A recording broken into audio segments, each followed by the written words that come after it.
السلام علیکم ناظرین، میں حفظہ بحری آپ کے ساتھ ہم خیال ناظرین، پیغمبر اسلام حضرت محمد صلی اللہ علیہ وآلہ وسلم سے بہت سی احادیث مبارکہ حضرت امام مہدی علیہ السلام کے بارے میں ملتی ہیں۔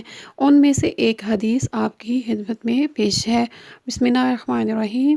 پیغمبر اسلام حضرت محمد صلی اللہ علیہ وآلہ وسلم سے پوچھا گیا کہ آپ کے فرزند مہدی علیہ السلام کے انتظار کرنے والوں کو ایسا کیا کرنا چاہیے کہ ان کی غیبت میں بھی ان کے ساتھیوں میں شمار ہو؟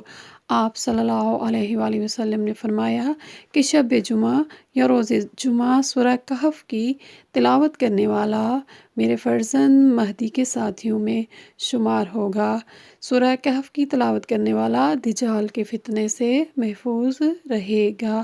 وما علینا الا البلاغ المبین۔ والسلام علیکم ورحمۃ اللہ وبرکاتہ۔